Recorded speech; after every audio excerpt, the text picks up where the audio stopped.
새벽 4시 부산 산동네 작은 임대아파트에는 5아이의 고른 숨소리만이 가득했습니다. 엄마 강지은은 잠든 아이들 사이를 살금살금 빠져나와 장롱 앞에 무릎을 꿇었어요. 손때 묻은 장롱 서랍 깊숙한 곳, 낡은 손수건에 쌓인 가죽 지갑 하나를 조심스레 꺼냈습니다. 세월의 무게를 고스란히 머금은 지갑이었죠. 그 안에서 빛조차 반사하지 않는 무광의 검은 카드 한 장이 모습을 드러냈습니다. 지은의 손끝이 파르르 떨렸어요. 아버지, 저 진짜 힘들어요. 이거 한 번만 쓰면 안 될까요? 혼잣말이 새어나오는 순간 등 뒤에서 인기척이 느껴졌습니다. 화들짝 고개를 돌리니 16살 맏딸 수진이 눈을 비비며 서 있었어요. 지은은 번개처럼 카드를 지갑에 밀어넣고 장롱문을 닫았습니다. 엄마, 뭐해요? 이 시간에. 아무것도 아니야. 어서 가서 자렴? 수진의 눈에 스친 의아함. 하지만 지은은 애써 웃음을 지으며 딸의 등을 토닥이며 이불 속으로 밀어넣었습니다. 그 검은 카드의 정체를 수진은 아직 알지 못했어요. 아침 7시. 단칸방은 그야말로 전쟁터였습니다. 14살 도윤이가 먼저 화장실을 차지하자 10살 다희가 문을 쾅쾅 두드렸어요. 7살 다영이는 칫솔을 물고 방 안을 뛰어다녔고 3살 배기 막내 다온이는 그 와중에 엉엉 울음을 터뜨렸습니다. 콩나물 시루처럼 엉켜 자던 5남매의 아침은 늘 이랬죠. 야, 도윤아, 5분 넘으면 문 부순다. 다희 누나, 나 먼저, 나 급해. 다온아, 울지 마. 누나가 금방 안아줄게. 수진이 능숙하게 동생들 사이를 누볐습니다. 다온이를 한 팔로 안아 올리고 다른 손으론 다영이 머리를 비껴주면서 입으론 도윤이에게 서두르라고 소리쳤어요. 마치 작은 엄마 같았습니다. 아니, 이 집에서 수진은 이미 반쯤 엄마였어요. 좁은 방 화장실 하나, 그리고 5명의 아이들. 누가 봐도 팍팍한 살림이었지만 그 북새통 속에는 묘한 온기가 흘렀습니다. 서로 밀치고 다투면서도 결국엔 까르르 웃음이 터져나왔으니까요. 아침밥상을 차리던 지은의 손이 멈췄습니다. 쌀통에 주걱을 넣는 순간 바닥을 긁는 소리가 났어요. 남은 쌀은 고작 한 줌. 지은의 입에서 한숨이 새어나왔습니다. 냉장고를 열어봐도 달걀 2알과 시든 팥뿌리가 전부였죠. 엄마, 나 계란말이 더 줘. 배고파. 넷째 다영이가 빈 그릇을 들이밀었습니다. 7살, 한창 먹을 나이였어요.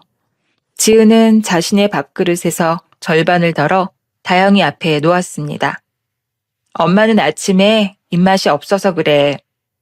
다영이가 많이 먹어? 거짓말이었어요. 배가 고프지 않은 게 아니라 줄 것이 없었던 겁니다. 아이들 모르게 꿀꺽 삼킨 침이 지은의 목을 타고 쓰리게 내려갔습니다. 그때 현관문이 열리며 아빠 김동훈이 들어섰어요. 땀에 젖은 작업복 차림, 밤새 배달을 뛰고 온 얼굴이었습니다. 하지만 그의 손에는 작은 봉지 하나가 들려 있었죠. 자, 이것 봐라.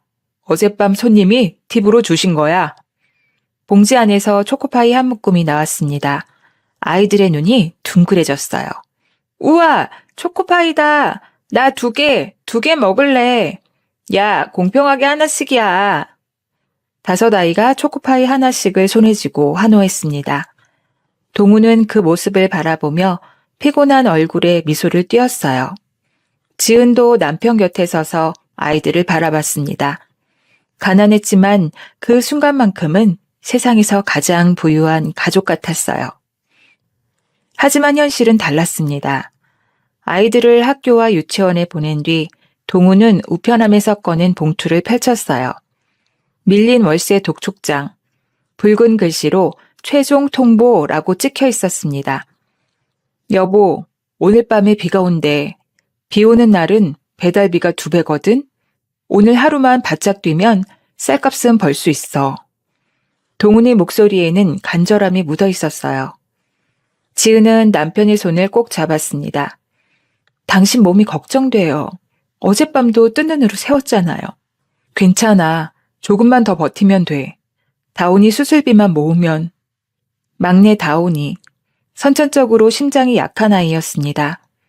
의사는 만 5살이 되기 전에 수술을 받아야 한다고 했어요. 하지만 수술비는 까마득했고 시간은 모래시계처럼 흘러가고 있었죠. 그날 밤 아이들이 모두 잠든 뒤 지은은 수진을 조용히 불렀습니다. 수진아, 이리 와봐. 수진이 다가오자 지은은 낡은 가죽 지갑을 딸의 손에 쥐어주었어요. 새벽에 봤던 바로 그 지갑이었습니다. 엄마, 이게 뭐예요? 수진아, 잘 들어. 만약에 엄마 아빠한테 무슨 일이 생기면 그때 이 지갑을 열어. 그전에는 절대 열면 안 돼. 알겠지? 수진의 눈이 흔들렸어요. 엄마의 목소리가 너무 진지했기 때문입니다. 왜요? 무슨 일 있어요? 아무 일도 없을 거야.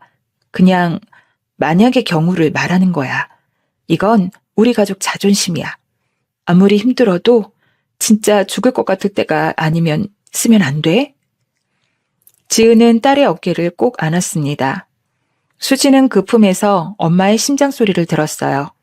두근두근 불안하게 뛰는 소리가 귓가에 맴돌았죠. 그날 저녁 하늘에서 빗줄기가 쏟아지기 시작했습니다. 동훈과 지은은 낡은 비옷을 걸치고 현관에 섰어요. 오토바이 배달은 위험했지만 오늘 하루 수입이 내일의 쌀이 될 터였습니다. 엄마 아빠 어디 가요? 막내 다온이가 눈을 비비며 물었어요. 동훈이 아이를 번쩍 안아 올렸습니다. 아빠가 오늘 대박나면 올 때 뭐 사올까? 치킨. 에이, 치킨은 비싸. 통닭 2마리 어때? 아이들의 눈이 반짝였어요. 진짜요? 진짜 통닭이요? 그래, 약속. 기다려라. 금방 올게. 5 아이가 현관에 서서 부모를 배웅했습니다. 빗속으로 사라지는 2개의 뒷모습. 동우는 뒤를 돌아보며 손을 흔들었고 지은은 아이들을 향해 하트를 그렸어요. 수지는 그 모습을 오래도록 바라봤습니다. 가슴 한켠이 왠지 모르게 서늘해지는 기분이었어요. 손에 쥔 낡은 지갑이 갑자기 천근처럼 무겁게 느껴졌습니다. 빗줄기가 점점 거세졌습니다. 그것이 엄마 아빠의 마지막 뒷모습이 될 줄은 그 누구도 알지 못했어요. 밤 12시가 넘었습니다. 빗줄기는 점점 거세져 폭우가 되었고 창문을 때리는 빗소리는 마치 누군가 살려달라고 두드리는 것 같았어요. 수지는 잠을 이루지 못하고 창가에 앉아 있었습니다. 손에는 엄마가 쥐어준 낡은 지갑이 들려 있었죠. 엄마, 언제 와? 배고파. 막내 다온이가 잠결에 칭얼거렸어요.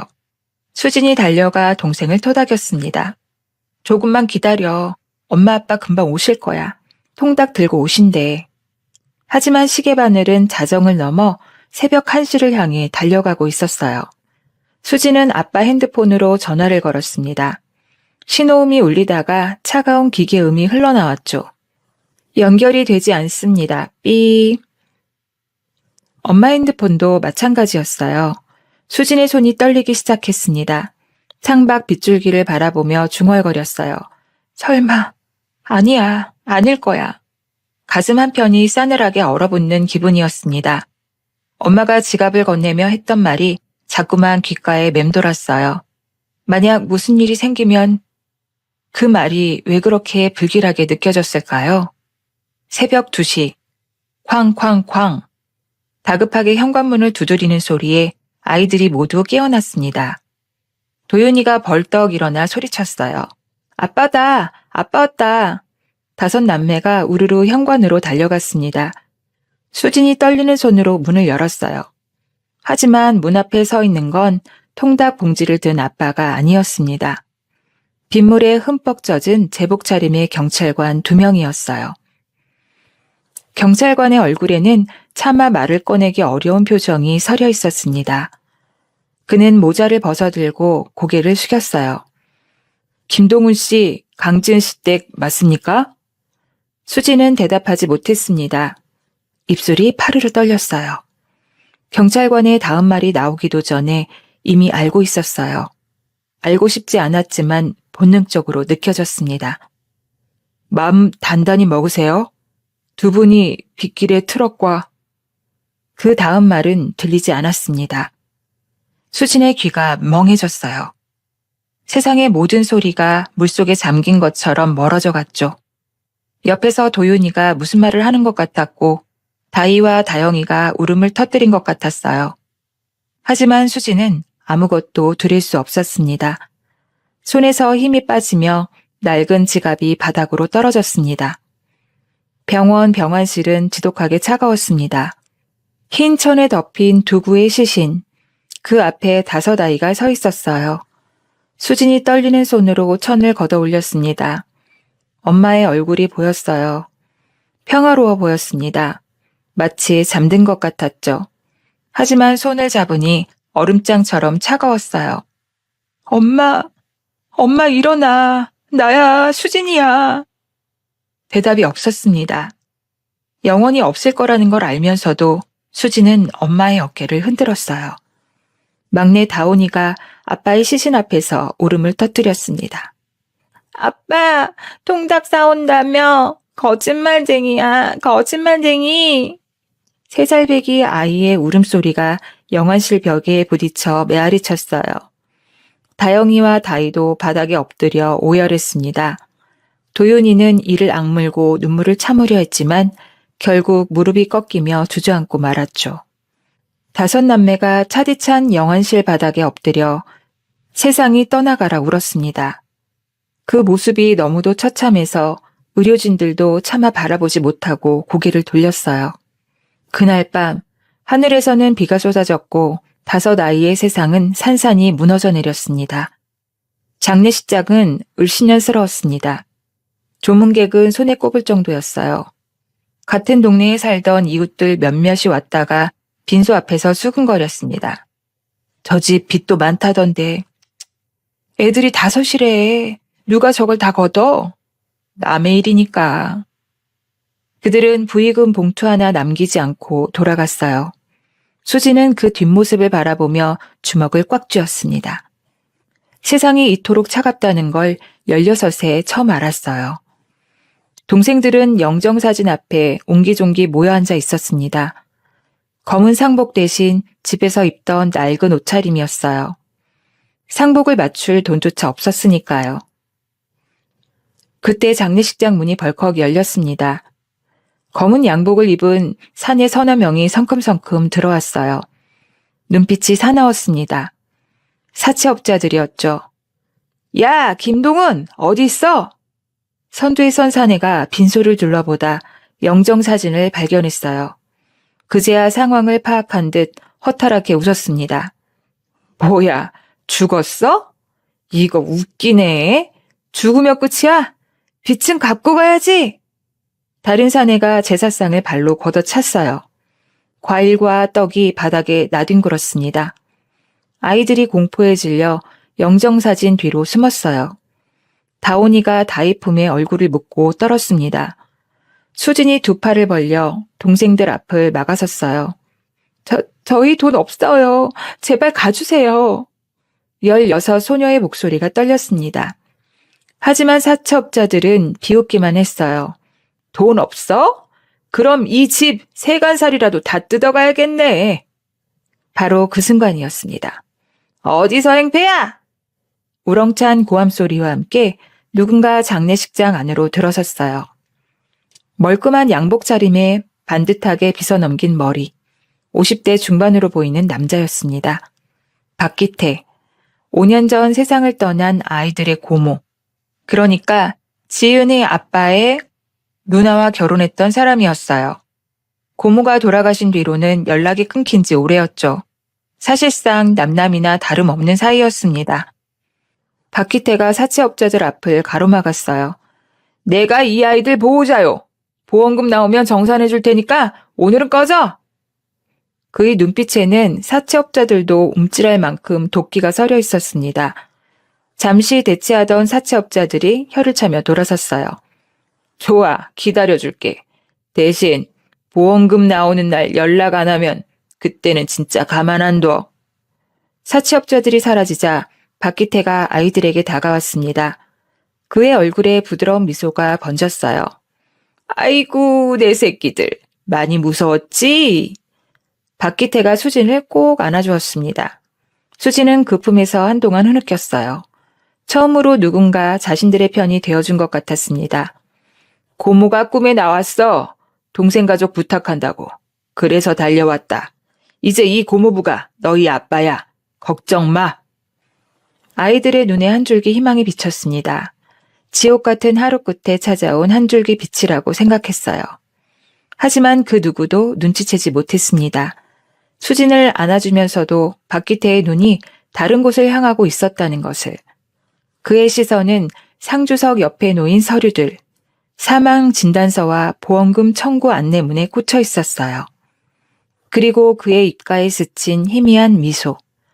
그것은 위로의 미소가 아니었습니다. 구원자의 탈을 쓴 악마가 마침내 먹잇감을 찾아낸 표정이었죠. 장례가 끝나자마자 박기태는 발빠르게 움직였습니다.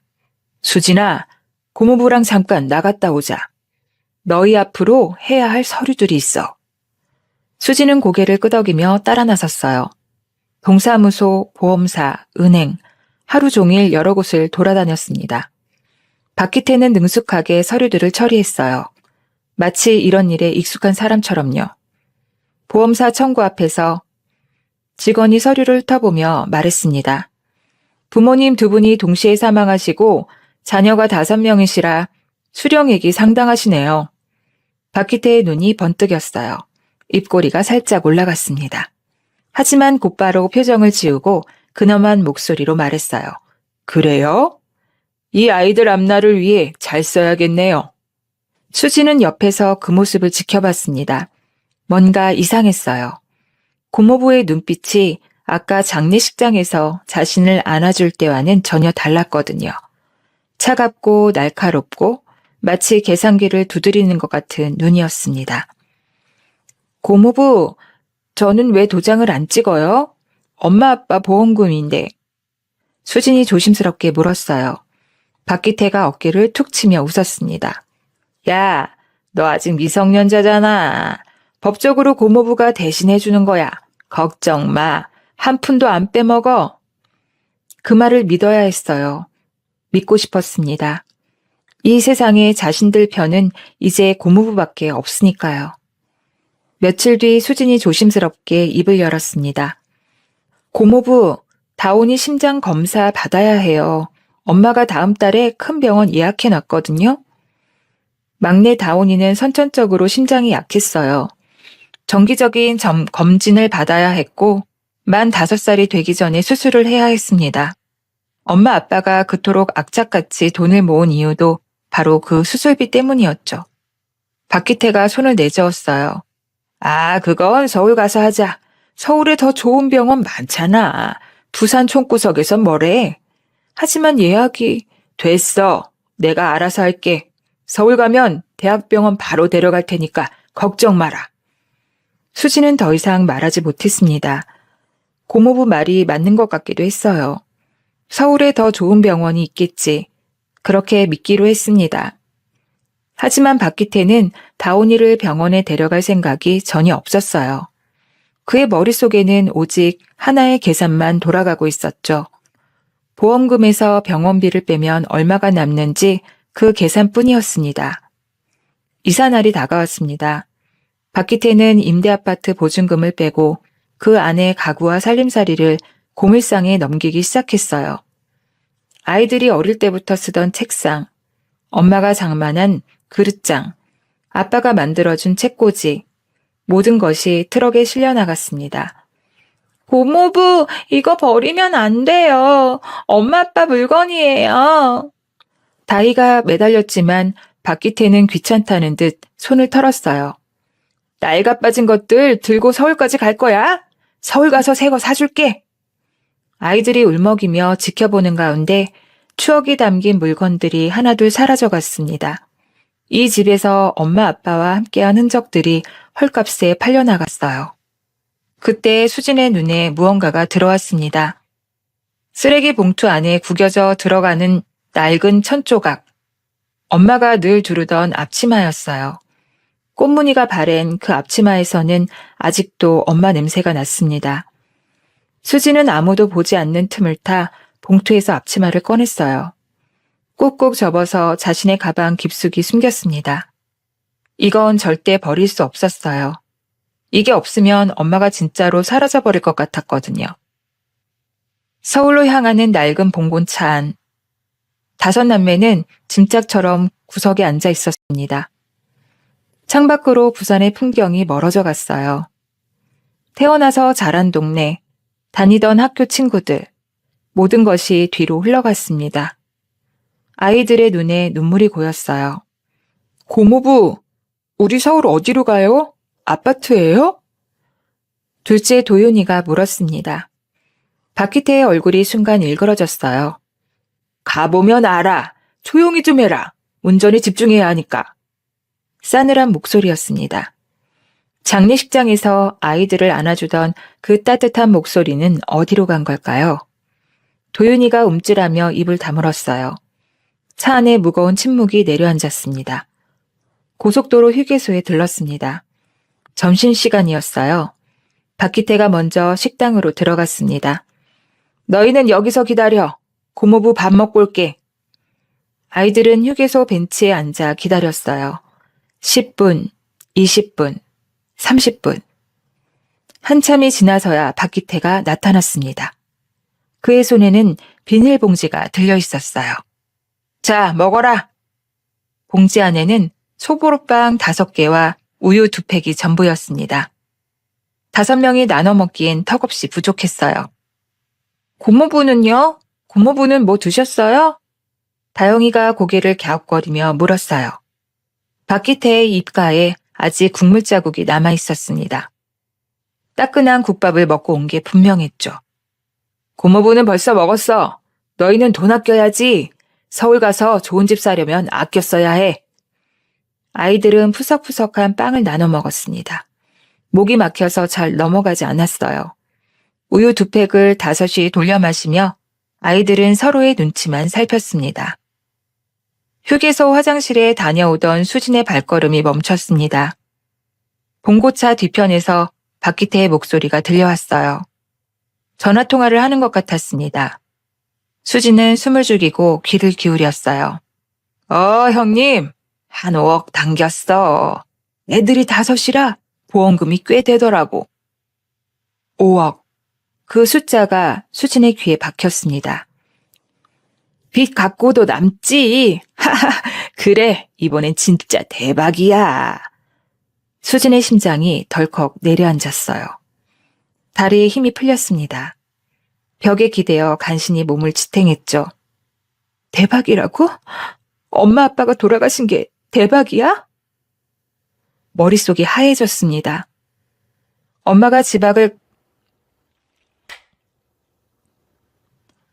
엄마가 지갑을 건네며 했던 말이 떠올랐어요. 아무리 힘들어도 진짜 죽을 것 같을 때가 아니면 쓰면 안 돼. 왜 엄마가 그런 말을 했는지 이제야 조금 알 것 같았습니다. 믿을 사람이 아무도 없다는 뜻이었어요. 이 세상에 진짜로. 그날 밤 아이들이 잠든 봉고차 안에서 수진이 도윤의 귀에 속삭였습니다. 도윤아, 일어나. 도윤이 눈을 비비며 일어났어요. 수진이 창밖을 힐끗 보며 목소리를 낮췄습니다. 고모부, 뭔가 이상해. 오늘 통화하는 거 들었는데 우리 보험금으로 뭔가 꾸미는 것 같아. 도윤의 눈이 커졌어요. 진짜? 어떻게 누나? 모르겠어. 근데 조심해야 할 것 같아. 동생들한테는 말하지 마. 괜히 무서워할 테니까. 도윤이 고개를 끄덕였습니다.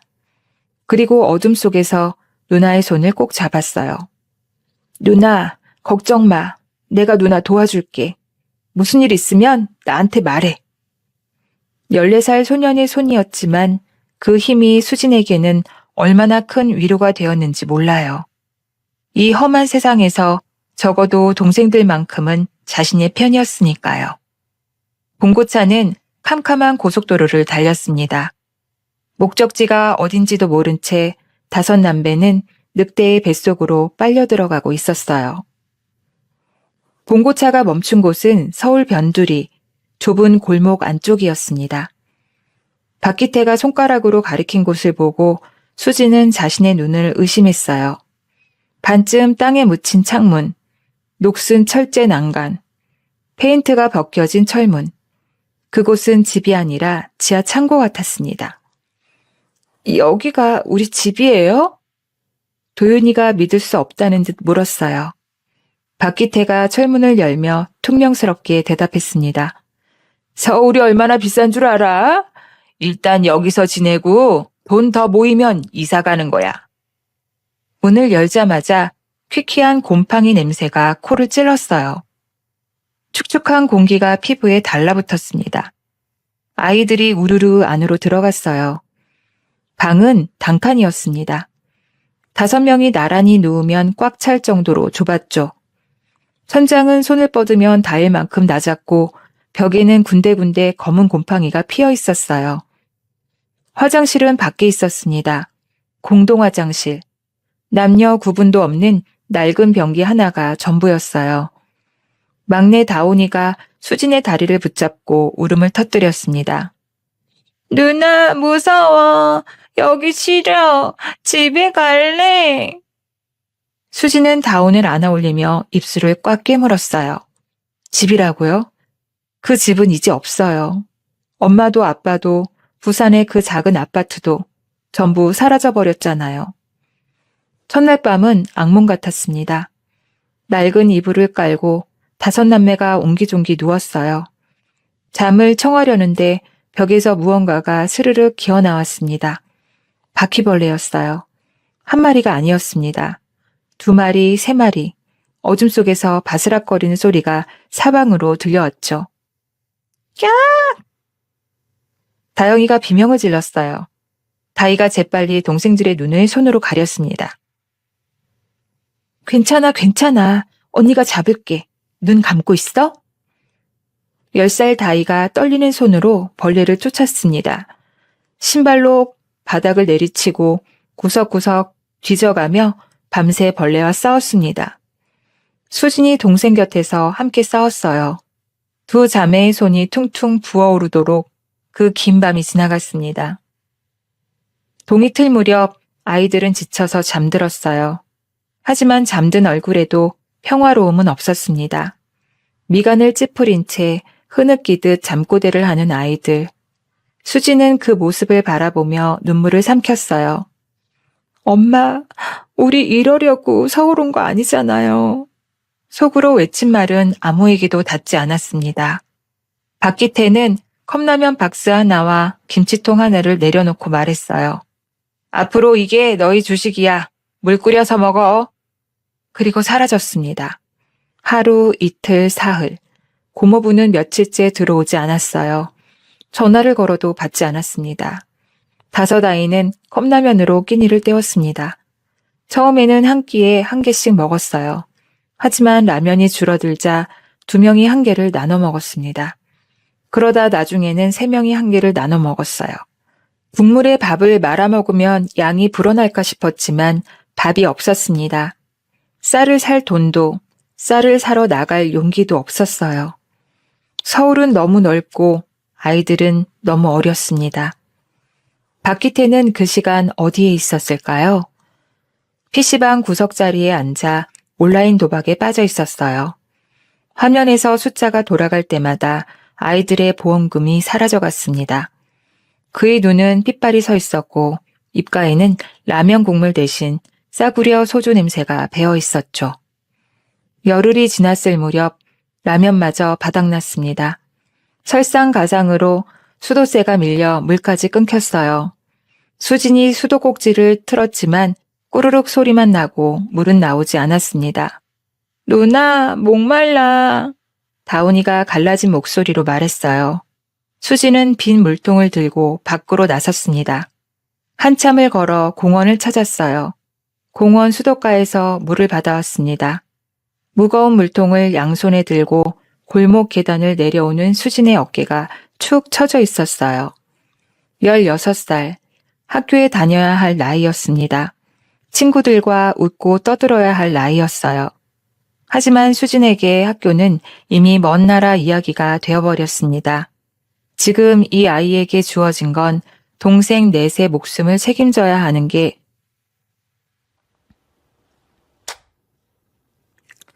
지금 이 아이에게 주어진 건 동생 넷의 목숨을 책임져야 하는 무게뿐이었어요. 집에 돌아온 수지는 동생들을 시켰습니다. 공원에서 떠온 물을 데워서 낡은 수건으로 하나하나 닦아주었어요. 때가 탄 옷은 손빨래를 해서 널었고 해진 양말은 바느질로 기워 신겼습니다. 누나, 힘들지? 도윤이가 조심스럽게 물었어요. 수지는 힘없이 웃었습니다. 괜찮아. 누나가 엄마 대신 하는 거야. 엄마가 하던 것처럼. 도윤은 가만히 있을 수 없었습니다. 동네를 돌아다니며 일자리를 찾았어요. 편의점, 분식집, 세탁소. 문을 두드릴 때마다 돌아오는 대답은 한결같았습니다. 학생, 몇 살이야? 14살이요. 미성년자는 안 돼. 부모님 동의서 가져와. 부모님 동의서. 그 말에 도윤의 발걸음이 멈췄어요. 부모님은 이 세상에 없는데 동의서를 어디서 구한단 말입니까? 한 편의점 사장님이 딱한 표정으로 물었어요. 부모님은 뭐 하시는데? 연락해봐. 도윤은 대답하지 못했습니다. 고개를 푹 숙인 채 돌아섰어요. 발걸음이 천근처럼 무거웠습니다. 나도 뭐라도 해야 하는데 누나 혼자 이 짐을 지게 할 수는 없는데. 주먹을 꽉 쥐었지만 14살 소년이 할 수 있는 일은 아무것도 없었어요. 세상은 이 아이들에게 너무도 높은 벽이었습니다.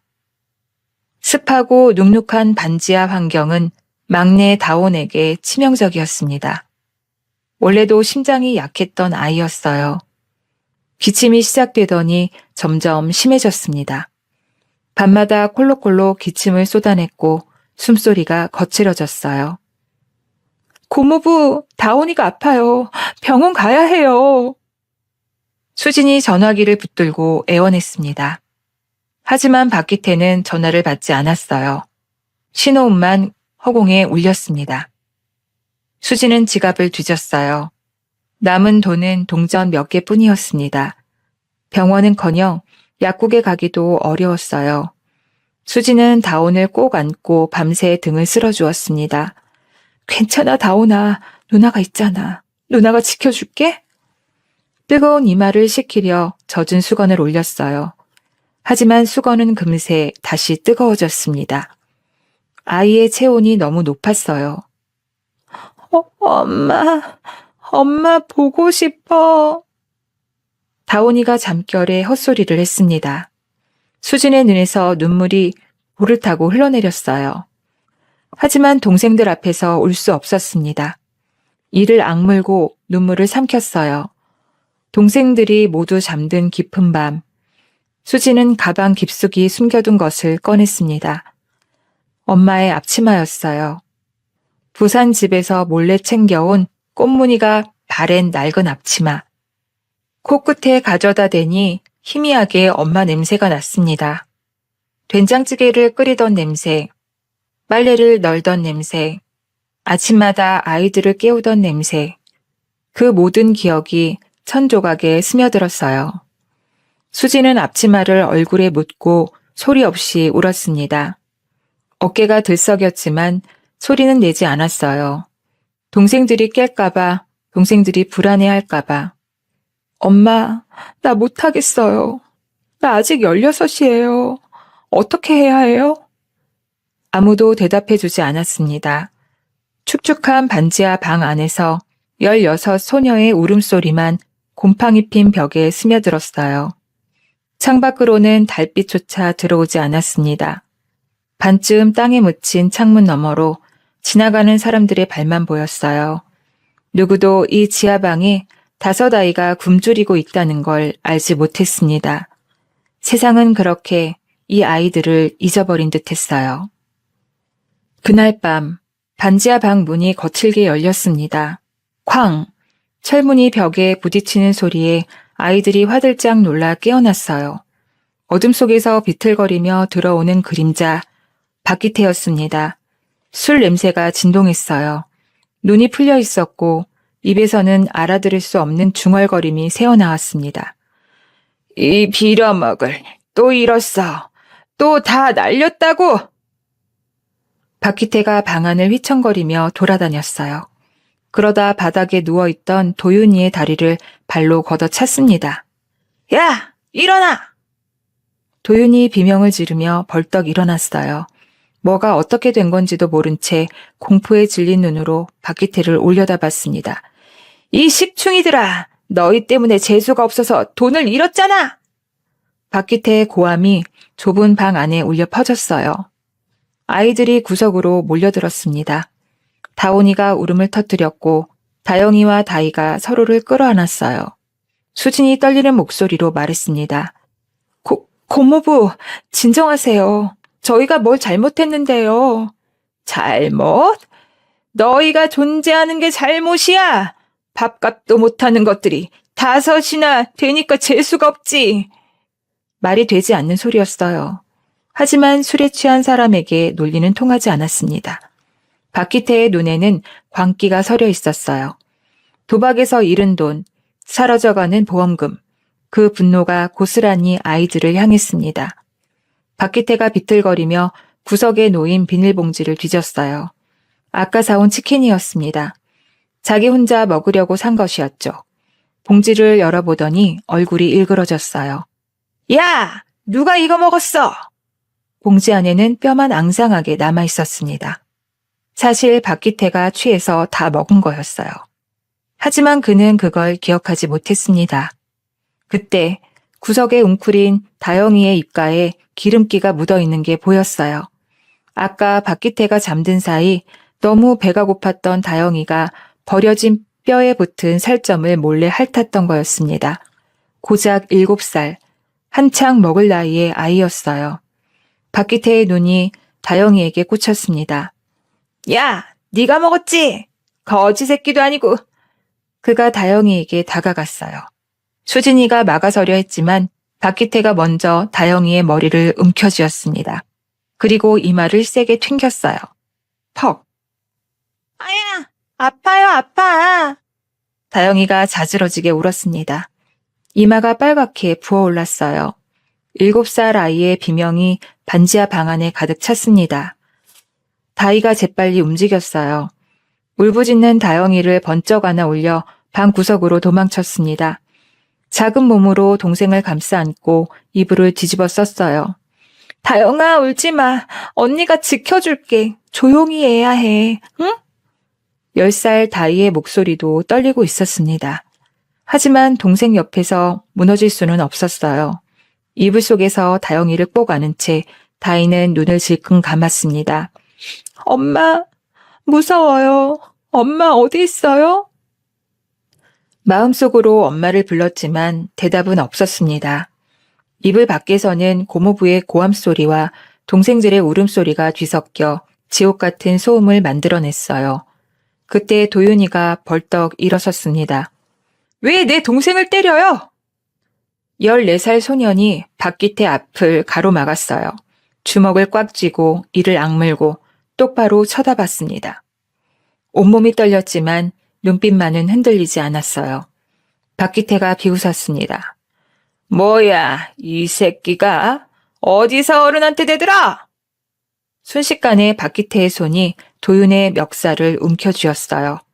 그리고 그대로 벽으로 밀쳤습니다. 쿵. 도윤의 등이 벽에 부딪혔어요. 숨이 턱 막혔습니다. 그래도 도윤은 굴하지 않았어요. 고통스러운 표정으로 박기태를 노려봤습니다. 옛말에 머리 검은 짐승은 거두는 게 아니라더니 내일 당장 짐 싸서 나가! 그 말에 수진의 머릿속이 하얘졌습니다. 나가라고요. 여기서 쫓겨나면 아이들은 어디로 가죠? 이 넓은 서울에서 아이들은 어디서 잠을 자고 무엇을 먹죠? 거리로 나앉으면 다온이는, 이미 기침으로 지쳐가는 막내는 어떻게 되는 거죠? 수지는 생각할 틈도 없이 몸이 움직였어요. 털썩 무릎을 꿇었습니다. 박기태 앞에 차가운 시멘트 바닥 위에 16 소녀가 두 무릎을 꿇었어요. 고모부 잘못했어요. 도윤이가 잘못했어요. 제가 대신 사과할게요. 동생들 내보내지 마세요. 제발요. 수진의 이마가 바닥에 닿았습니다. 차갑고 딱딱한 시멘트가 이마를 눌렀어요. 굴욕이었습니다. 분했습니다. 하지만 동생들을 지키려면 이 방법밖에 없었어요. 제발요. 저희 갈 데가 없어요. 제가 뭐든 할게요. 동생들만 내보내지 마세요. 도윤이가 소리쳤어요. 누나, 왜 그래? 일어나! 하지만 수지는 일어나지 않았습니다. 이마를 바닥에 댄 채 박기태를 올려다봤어요. 눈에 눈물이 고여 있었지만 흘러내리지는 않았습니다. 박기태가 한참 동안 수진을 내려다봤어요. 그러다 피식 웃었습니다. 그래, 네가 제일 말귀를 알아듣는구나. 좋아, 오늘은 봐준다. 하지만 다음에 또 이러면 진짜 내쫓아. 알겠어? 수진이 고개를 숙였습니다. 네, 감사합니다. 그 감사합니다가 얼마나 쓰디 썼는지 아무도 몰랐어요. 감사할 게 뭐가 있습니까?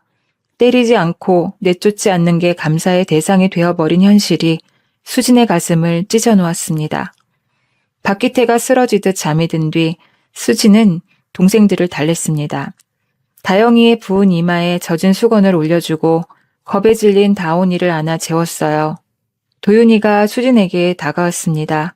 누나, 왜 무릎 꿇었어? 그 나쁜 놈한테 왜? 도윤아, 지금은 참아야 해. 우리가 버텨야 동생들이 살아. 하지만 언젠간 벗어날 거야. 지금은 때가 아니야. 수진의 눈빛이 단단했습니다. 무릎을 꿇었지만 마음까지 꺾인 건 아니었어요. 이 아이는 벌써 어른이 되어가고 있었습니다. 너무 빨리, 너무 혹독하게. 동생들이 잠든 뒤 수지는 짐을 정리하기 시작했어요. 혹시라도 진짜 쫓겨날 경우를 대비해서 꼭 챙겨가야 할 것들을 추려야 했습니다. 그때 가방 깊숙한 곳에서 낡은 공책 한 권이 손에 잡혔어요. 엄마의 일기장이었습니다. 수지는 떨리는 손으로 일기장을 펼쳤습니다. 바른 종이 사이로 빼곡한 글씨가 보였어요. 엄마의 글씨, 익숙한 동그란 글씨체가 가슴을 저몄습니다. 그리고 일기장 사이에 끼워진 사진 한 장이 떨어져 나왔어요. 젊은 엄마였습니다. 20살쯤 되어 보였고 교복 대신 고급스러운 원피스를 입고 환하게 웃고 있었습니다. 그리고 엄마 옆에는 양복을 차려입은 중년 남자가 서 있었어요. 위험 있는 눈빛, 꼿꼿한 자세, 어딘가 무섭게 생긴 얼굴이었습니다. 사진 배경이 눈에 들어왔어요. 강성백화점. 휘황찬란한 간판 앞에서 찍은 사진이었습니다. 수지는 사진을 뒤집어 봤어요. 뒷면에 엄마의 글씨로 이렇게 적혀 있었습니다. 아버지 죄송해요. 하지만 후회 안 해요. 심장이 쿵쾅거렸습니다. 수지는 가방에서 낡은 지갑을 꺼냈어요. 엄마가 남긴 블랙카드, 빛도 반사하지 않는 무광의 검은 카드. 강성백화점? 카드와 사진을 번갈아 봤습니다. 퍼즐 조각이 맞춰지는 느낌이었어요. 엄마가 재벌집 딸이었어? 믿기지 않았습니다. 그토록 가난하게 살았던 엄마가 쌀이 떨어지면 자기 밥을 덜어 아이들에게 주던 엄마가 재벌가의 딸이라니요. 정말 죽을 것 같을 때 그때 열어. 엄마의 유언이 귓가에 맴돌았어요. 이제야 그 말의 무게가 느껴졌습니다. 엄마는 자존심을 꺾고 싶지 않았던 거였어요. 아버지에게 손 벌리고 싶지 않았던 거였습니다. 그래서 그토록 힘들게 살면서도 이 카드를 쓰지 않았던 거였습니다. 수지는 일기장과 엄마의 유언이 귓가에 맴돌았어요. 이제야 그 말의 무게가 느껴졌습니다. 엄마는 자존심을 꺾고 싶지 않았던 거예요. 아버지에게 손 벌리고 싶지 않았던 거예요. 그래서 그토록 힘들게 살면서도 이 카드를 쓰지 않았던 거였습니다. 수지는 일기장과 사진을 가슴에 꼭 안았어요. 엄마, 나도 최대한 버텨볼게요. 하지만 정말 안 되면 그때는 써도 되죠? 창밖으로 새벽빛이 희미하게 번지고 있었습니다. 지옥 같은 밤이 지나가고 있었어요. 하지만 진짜 지옥은 아직 시작도 되지 않았습니다. 다음 날 아침 믿을 수 없는 일이 벌어졌습니다. 박기태가 웃으며 들어온 거예요. 손에는 김밥, 도시락이 들려 있었습니다. 어젯밤 귀신처럼 날뛰던 그 사람이 맞나 싶을 정도로 표정이 온화했어요. 얘들아, 일어나, 아침 먹자. 아이들이 겁에 질린 눈으로 박기태를 바라봤습니다. 누구도 선뜻 다가가지 못했어요. 박기태가 머쓱한 표정을 지었습니다. 어젯밤에 고모부가 술이 좀 과했다. 미안해. 오늘은 특별히 맛있는 거 사왔어. 김밥 냄새가 방 안에 퍼졌어요. 며칠째 라면도 못 먹은 아이들의 배에서 꼬르륵 소리가 났습니다. 다영이가 먼저 손을 내밀었어요. 이마에는 아직 어젯밤의 멍이 남아있었지만 배고픔 앞에서는 두려움도 잠시 밀려났습니다. 자, 다 먹고 나서 소풍 가자. 서울 구경시켜줄게. 소풍이라는 말에 아이들의 눈이 반짝였어요. 서울에 온 뒤로 이 반지하방 밖을 나가본 적이 거의 없었거든요. 세상과 단절된 채 갇혀있던 아이들에게 소풍이라는 단어는 달콤하게 들렸습니다. 하지만 도윤의 표정은 밝지 않았어요. 김밥을 먹으면서도 박기태를 경계하는 눈빛을 거두지 않았습니다. 동생들이 신나서 떠들 때 도윤이 수진에게 살짝 다가왔어요. 누나, 뭔가 이상해. 어젯밤에 그러고선 갑자기 왜 저래? 수진도 같은 생각이었습니다. 이마를 바닥에 찌으며 빌었던 어젯밤이 엊그제 같은데 어떻게 하루아침에 태도가 바뀔 수 있을까요? 뭔가 꿍꿍이가 있는 게 분명했어요. 나도 이상해. 근데 수진이 동생들을 바라봤어요. 다영이와 다이가 김밥을 한 입 베어 물며 환하게 웃고 있었습니다. 다온이도 오랜만에 칭얼거리지 않고 김밥을 오물오물 씹고 있었어요. 며칠 만에 보는 아이들의 웃음이었습니다. 동생들이 좋아하잖아. 일단 가보자. 무슨 일 있으면 그때 생각하고. 도윤이 고개를 끄덕였지만 눈빛에서 경계심은 사라지지 않았어요. 14살 소녀는 이미 어른의 이중성을 배워버린 뒤였습니다. 아이들은 설레는 마음으로 외출 준비를 했어요. 낡은 옷 중에서 그나마 깨끗한 것을 골라 입었습니다. 다이가 동생들 머리를 빗겨주고 수진이 다온이 얼굴을 물수건으로 닦아주었어요. 거울을 볼 수 없어서 서로의 얼굴을 봐주며 준비했습니다. 나 이뻐? 다영이가 팔을 벌리고 빙그르르 돌았어요. 수진이 웃으며 고개를 끄덕였습니다. 제일 예뻐. 오랜만에 밖으로 나가는 아이들의 발걸음이 가벼웠어요. 반지하 계단을 올라 햇빛 아래 섰을 때 아이들은 눈을 찡그렸습니다. 며칠 만에 보는 태양이었어요. 따스한 햇살이 피부에 닿자 다온이가 까르르 웃었습니다. 따뜻해, 누나 따뜻해. 수지는 다온의 손을 꼭 잡았어요. 이 아이가 웃는 모습을 본 게 얼마만인지 몰랐습니다. 봉고차에 올라탄 아이들은 창밖 풍경에 눈을 떼지 못했어요. 부산과는 다른 높은 빌딩들과 넓은 도로, 반짝이는 간판들과 수많은 자동차, 서울은 정말 크고 화려했습니다. 차가 멈춘 곳은 강남 한복판이었어요. 화려한 쇼윈도, 거리를 오가는 세련된 사람들, 높이 솟은 고층 건물들. 아이들이 차에서 내려 두리번거렸습니다. 입이 떡 벌어졌어요. 우와, 여기가 서울이야? 다영이가 감탄했어요. 다이도 고개를 연신 돌리며 구경했습니다. 도윤이도 경계심을 잠시 잊고 주변을 둘러봤어요. 그리고 수진의 눈에 들어온 간판 하나, 강성백화점. 심장이 쿵 내려앉았습니다. 어젯밤 본 사진 속 그 건물이었어요. 엄마가 젊은 시절 아버지와 함께 찍은 그 배경, 휘황찬란한 백화점이 눈앞에 우뚝 서 있었습니다. 설마 우연의 일치겠지? 수지는 고개를 저었어요. 고모부가 이곳을 알 리가 없었습니다. 그냥 강남의 번화가라서 온 것뿐이겠지. 박기태가 아이들을 대로변 벤치에 앉혔어요. 백화점 입구가 훤히 보이는 자리였습니다. 자, 여기 앉아. 고모부가 주차하고 올게. 박기태가 주머니에서 사탕 하나를 꺼냈습니다. 막내 다온의 손에 쥐어주었어요. 빨간 딸기맛 사탕이었습니다. 다온이가 눈을 동그랗게 뜨고 사탕을 바라봤어요. 다온아, 착하지? 여기서 꼼짝 말고 기다려. 고모부 금방 올게. 그리고 박기태가 5 아이를 둘러봤습니다. 그의 눈빛이 묘했어요. 뭔가 쓴웃음 같은 게 입가에 스쳤습니다. 자, 숨바꼭질하자. 눈 감고 100까지 세는 거야. 절대 눈 뜨면 안 돼. 알겠지?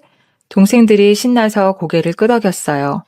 도윤과 수지는 뭔가 깨름직했지만 어린 동생들의 기대에 찬 눈빛에 차마 말하지 못했습니다. 하나, 둘, 셋. 아이들이 눈을 감고 숫자를 세기 시작했어요. 맑은 목소리가 강남 거리에 울려 퍼졌습니다. 15, 16, 17. 봉고차 시동 거는 소리가 들렸어요. 부르릉. 차가 움직이는 소리. 51, 52, 53. 차 소리가 점점 멀어져 갔습니다. 99, 100. 아이들이 눈을 떴습니다. 고모부는 없었어요. 봉고차도 없었습니다. 아까 차가 서 있던 자리에는 아무것도 없었어요. 텅 빈 공간만 남아 있었습니다. 고모부? 다영이가 두리번거렸어요.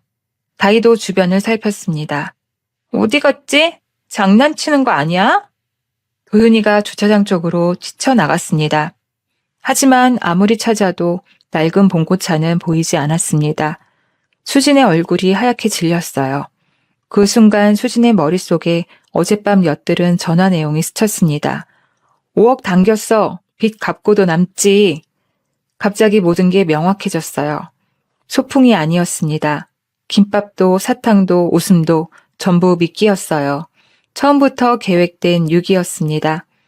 박기태의 봉고차 안, 백미러에 비친 강남거리가 점점 작아지고 있었어요. 그의 입에서 독백이 흘러나왔습니다. 5놈을 고아원에 맡기려니 서류가 복잡해서 원. 저기 놔두면 누가 신고해서 데려가겠지. 적당히 알아서 살겠지 뭐. 라디오에서 흘러나오는 노래를 따라 흥얼거리며 박기태는 서울을 빠져나갔습니다. 주머니에는 아이들의 보험금으로 갚을 도박빚 영수증이 들어있었어요. 벤치에 남겨진 5 아이는 한참을 기다렸습니다. 10분, 20분, 30분. 고모부는 오지 않았어요. 1시간이 지나자 어린 동생들이 불안해하기 시작했습니다. 누나, 고모부 왜 안 와? 다온이가 손에 쥔 사탕을 만지작거리며 물었어요. 아직 먹지 않은 빨간 사탕. 고모부가 준 마지막 선물. 수지는 대답하지 못했습니다. 목이 막혀서 말이 나오지 않았어요. 내가 눈치챘어야 했는데, 도윤이가 이상하다고 했을 때 안 갔어야 했는데. 자책이 가슴을 짓눌렀습니다. 어젯밤 그 무릎을 꿇은 굴욕이 오늘의 김밥과 사탕으로 돌아온 거였어요. 미끼를 물었습니다. 덫에 걸렸습니다. 누나, 도윤이가 수진의 손을 잡았어요. 수진의 손이 떨리고 있었습니다. 괜찮아. 어떻게든 될 거야.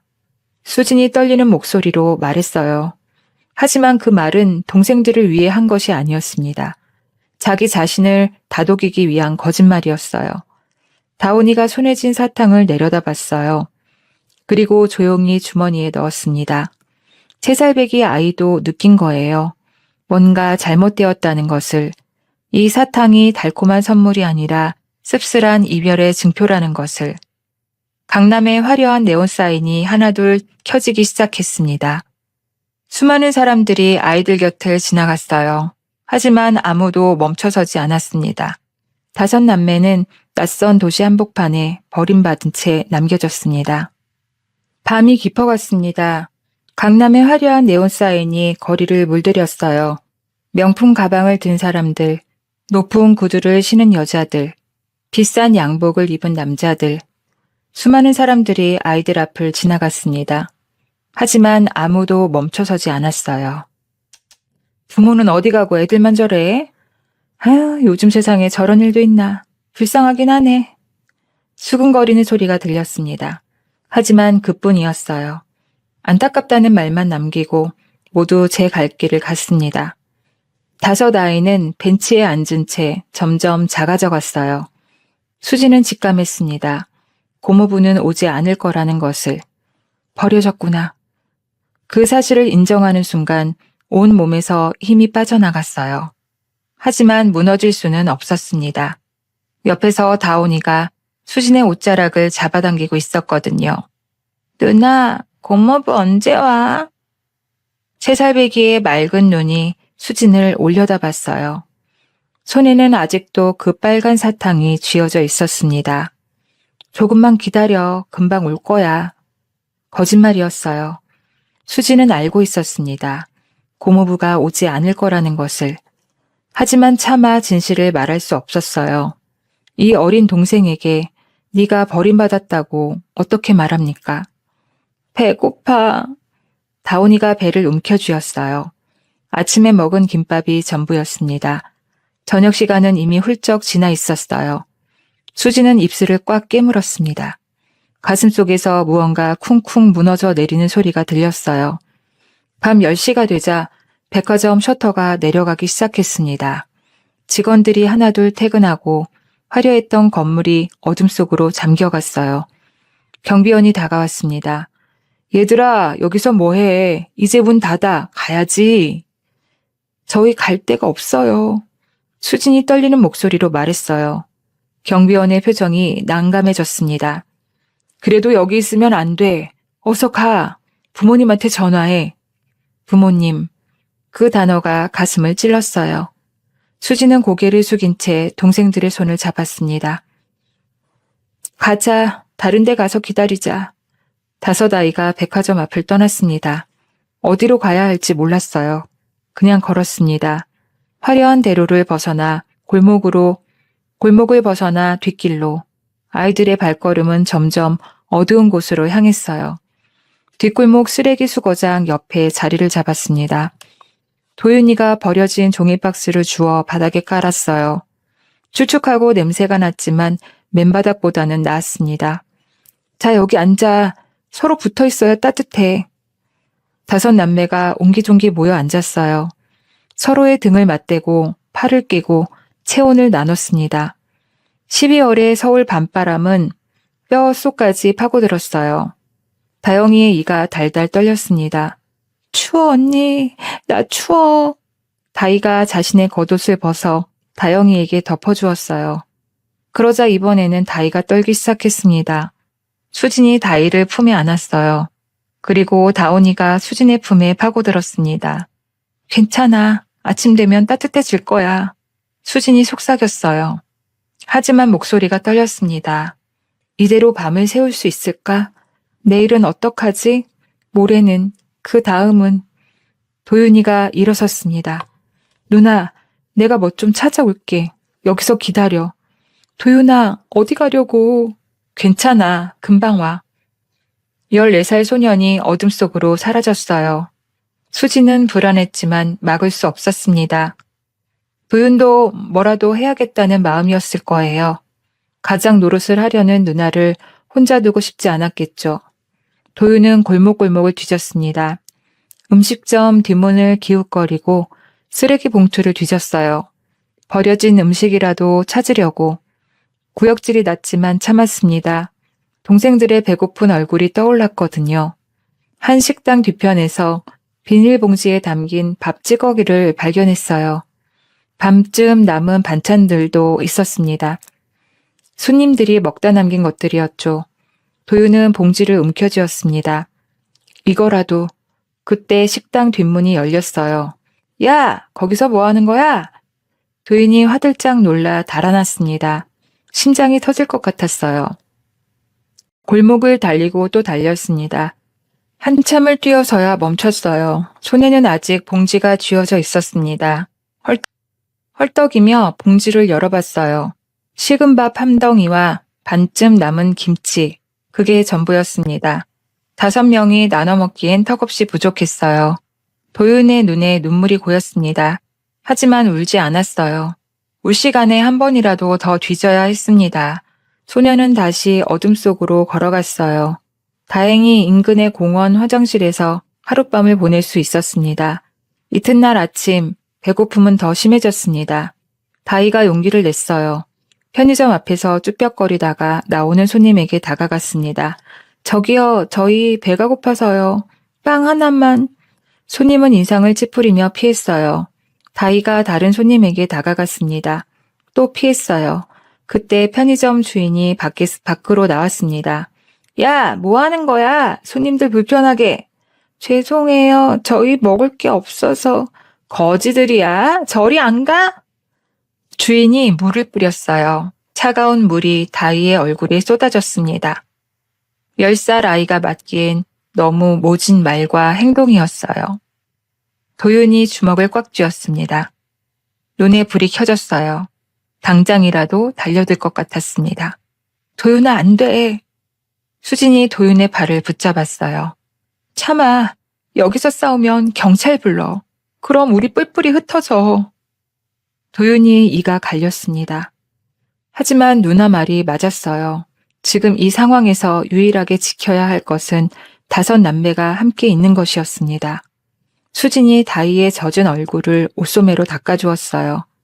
괜찮아, 다이야. 추웠지? 미안해. 다이가 울음을 터뜨렸습니다. 창피해서가 아니었어요.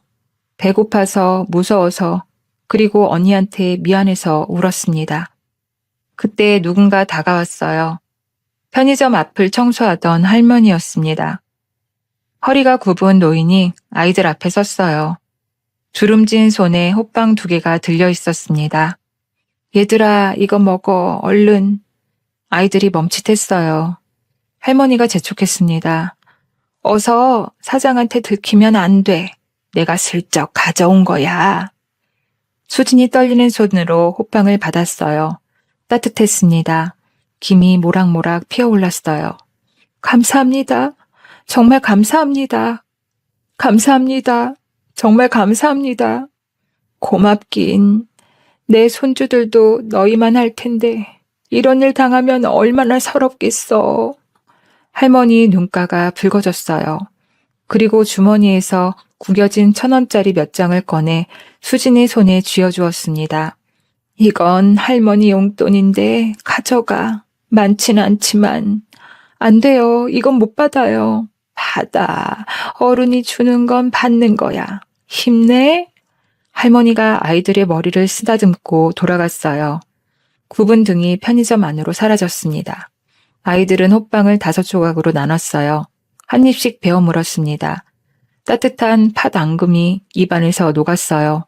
그 달콤함에 아이들의 눈에서 눈물이 흘러내렸습니다. 지옥 같은 세상에도 이런 사람이 있구나. 그 사실이 아이들에게 작은 희망의 불씨가 되었습니다. 하지만 그 희망도 잠시였어요. 사흘째 되던 새벽, 비가 내렸습니다. 그날 밤 막내 다온의 몸이 불덩이처럼 뜨거워졌습니다. 원래도 심장이 약했던 아이였어요. 며칠간의 굶주림과 추위, 그리고 비까지 맞으니 몸이 버티지 못한 거였습니다. 이마를 짚어보니 손이 될 것처럼 뜨거웠어요. 다온아, 다온아, 정신 차려. 수진이 다온을 흔들었습니다. 다온의 눈이 풀려 있었어요. 숨을 헐떡이며 알아들을 수 없는 말을 중얼거렸습니다. 엄마, 엄마 어디 있어? 아파, 엄마. 헛소리였어요. 의식이 흐려지고 있었습니다. 다영이가 겁에 질려 울음을 터뜨렸어요. 다온이 죽는 거야? 언니, 다온이 왜 저래? 다이가 다영이 입을 막았습니다. 쉿, 조용히 해. 사람들 오면 안 돼. 아이들은 경찰이 오는 게 두려웠어요. 뿔뿔이 흩어질까봐, 헤어질까봐 무서웠습니다. 하지만 이대로 두면 다온이가 진짜 죽을 것 같았어요. 수진이 벌떡 일어났습니다. 다이야, 동생들 봐. 내가 약 사올게. 달렸어요. 밤거리를 미친 듯이 달렸습니다. 숨이 턱까지 타올랐지만 멈출 수 없었어요. 24시간 약국 간판이 보였습니다. 문을 벌컥 열고 들어갔어요. 저기요, 동생이 고열이에요. 해열제 하나만 주세요. 약사가 고개를 들었습니다. 헝클어진 머리에 젖은 옷, 창백한 얼굴, 수진의 행색을 위아래로 훑어봤어요. 돈 있어? 수진이 주머니를 뒤졌습니다. 할머니가 준 1,000원짜리 몇 장, 전부 합쳐도 3,000원이 채 안 되었어요. 이게 전부인데요. 제발 해열제 하나만. 약사가 한숨을 쉬었어요. 해열제가 7,000원이야. 이거로는 안 돼. 제발요. 동생이 죽어가요. 다음에 꼭 갚을게요. 제발. 수진이 무릎을 꿇으려 했습니다. 약사가 손을 내저었어요. 미안하지만 안 돼. 사정은 딱하지만 나도 장사해야 먹고 살아. 문이 닫혔습니다. 수진은 약국 앞에 멍하니 서 있었어요. 가로등 불빛 아래 16 소녀의 어깨가 무너져 내렸습니다. 하늘을 올려다봤어요. 검은 밤하늘에서 빗방울이 떨어지고 있었습니다. 엄마, 아빠, 목소리가 갈라졌어요. 우리 다 죽으라고 데려간 거예요? 아무도 대답하지 않았습니다. 차가운 빗물만이 수진의 볼을 타고 흘러내렸어요. 눈물인지 빗물인지 구분할 수 없었습니다. 동생이 죽어가고 있었어요. 그런데 아무것도 할 수 없었습니다. 돈이 없으니까, 어른이 아니니까, 이 세상에 기댈 곳이 아무데도 없으니까. 수진은 그 자리에 쭈그려 앉아 울었습니다. 소리 없이 어깨만 들썩이며 세상에서 가장 외로운 울음을 울었어요. 약국 앞에 쭈그려 앉아 울던 수진의 귓가에 문득 엄마의 목소리가 맴돌았습니다. 수진아, 만약 엄마 아빠한테 무슨 일 생기면 그때 이 지갑 열어? 그리고 또 하나의 말, 정말 죽을 것 같을 때 그때 열어? 그 전엔 절대 안 돼. 수진은 벌떡 일어났어요. 가방을 뒤졌습니다. 손끝에 닿는 낡은 가죽의 감촉, 엄마가 남긴 지갑이었어요. 지퍼를 열자 빛도 반사하지 않는 무광의 검은 카드가 모습을 드러냈습니다. 지금이야. 지금이 그때야. 다온이가 죽어가고 있었어요. 동생들이 굶주리고 있었습니다. 이보다 더한 죽을 것 같을 때가 어디 있겠습니까? 수지는 가방 깊숙이 숨겨둔 엄마의 앞치마를 꺼냈어요. 꽃무늬가 바른 낡은 천조각, 거기에 입술을 가만히 대었습니다. 엄마, 미안해요. 자존심이고 뭐고 이제 동생들 살려야 해요. 수진이 일어섰습니다. 눈물을 닦았어요. 그리고 빗속을 뚫고 달리기 시작했습니다. 목적지는 하나, 강성 백화점이었어요. 새벽녘, 수진이 동생들에게 돌아왔습니다. 다온이는 여전히 불덩이처럼 뜨거웠어요. 숨소리가 거칠었습니다. 수진이 다온을 등에 업었어요. 가벼웠습니다. 며칠간 제대로 먹지 못한 세살배기 몸무게는 깃털 같았어요. 다희야, 다영이 손 잡아. 도윤아, 앞장서. 수진의 목소리가 단호했습니다. 아이들이 고개를 끄덕였어요. 무슨 일인지 몰랐지만 누나의 눈빛이 달라져 있다는 건 알 수 있었습니다. 5 남매가 새벽 거리를 걸었어요. 다온을 업은 수진이 맨 앞에, 도윤이 그 옆에, 다희와 다영이가 손을 잡고 그 뒤를 따랐습니다. 흡사 전쟁을 피해 떠나는 피난민 행렬 같았어요. 아침 해가 떠오를 무렵 강성백화점 앞에 도착했습니다. 웅장한 건물이 아이들 앞에 우뚝 서 있었어요. 사흘 전 버림받았던 바로 그 자리. 하지만 이번에는 지나가는 곳이 아니었습니다. 들어가야 할 곳이었어요. 백화점 문이 열리자마자 아이들이 안으로 들어갔습니다. 잠깐! 거기서! 보안 요원 2명이 아이들 앞을 가로막았어요. 검은 정장에 이어피스를 낀 사내들이었습니다. 위아래로 아이들을 훑어보더니 인상을 찌푸렸어요. 여기 어떻게 들어왔어? 나가! 저희 밥 먹으러 왔어요. 수진이 대답했습니다. 보안 요원이 코웃음을 쳤어요. 밥? 여기가 무료 급식소인 줄 알아? 냄새나서 손님들 불편해하잖아. 얼른 나가! 냄새. 그 말이 수진의 가슴에 박혔습니다. 사흘간 씻지 못한 몸, 비에 젖어 퀴퀴한 옷, 굶주림에 찌든 얼굴. 스스로도 알고 있었어요. 자신들이 얼마나 초라해 보이는지. 하지만 물러설 수 없었습니다. 등에 업힌 다온이의 숨소리가 점점 약해지고 있었거든요. 도윤이가 앞으로 나섰어요. 얼굴이 불그락 푸르락 했습니다. 우리도 사람이에요. 왜 그렇게 말해요? 14살 소년의 외침이 백화점 로비에 울려 퍼졌습니다. 지나가던 손님들이 힐끔힐끔 쳐다봤습니다. 보안 요원의 얼굴이 굳어졌어요. 뭐야 이것들이 당장 안 나가? 보안 요원이 도윤의 팔을 잡으려 했습니다. 그때 수진이 도윤을 뒤로 밀어냈어요. 도윤아, 내가 할게. 수진이 한 걸음 앞으로 나섰습니다. 그리고 가방에서 검은 카드를 꺼냈어요. 밥 먹으러 왔어요. 돈 낼 거예요. 수진의 목소리가 떨렸지만 눈빛은 흔들리지 않았어요. 손에 든 카드를 보안 요원 앞에 내밀었습니다. 보안 요원이 카드를 보고 눈을 가늘게 떴어요. 빛도 반사하지 않는 무광의 검은 카드. 일반적인 신용카드와는 확연히 달라 보였습니다. 이게 뭐야? 제 엄마 카드예요. 여기서 쓸 수 있어요. 보안 요원이 머뭇거렸어요. 카드의 재질과 디자인이 예사롭지 않았거든요.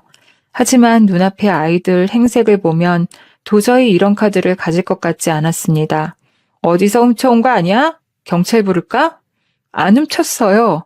우리 엄마 거예요. 확인해 보세요. 수진의 눈에 눈물이 고였어요. 하지만 시선은 똑바로 보안 요원을 향했습니다. 물러서지 않겠다는 의지가 담긴 눈빛이었어요. 보안 요원이 서로 눈치를 봤습니다. 결국 한 명이 무전기를 들었어요. 본부, 여기 1층 정문입니다. 수상한 아이들이 있는데 이상한 카드를 들고 있습니다. 어떻게 할까요? 잠시 후 무전기에서 대답이 왔어요. 일단 들여보내. 식품관 가겠다면 거기서 확인하게. 보안 요원이 마지못해 길을 열어주었어요. 수진이 동생들의 손을 잡고 에스컬레이터를 향했습니다. 지하 1층 식품관. 화려한 조명 아래 온갖 음식들이 진열되어 있었어요. 갓 구운 빵 냄새, 달콤한 케이크, 김이 모락모락 나는 국수. 며칠간 굶주린 아이들의 눈이 휘둥그레졌습니다. 하지만 주변의 시선은 차가웠어요. 꼬질꼬질한 옷, 떼탄 얼굴, 맨발에 가까운 낡은 신발, 고급 백화점과 너무도 어울리지 않는 아이들이었습니다. 손님들이 홍해가 갈라지듯 아이들을 피해 걸었어요.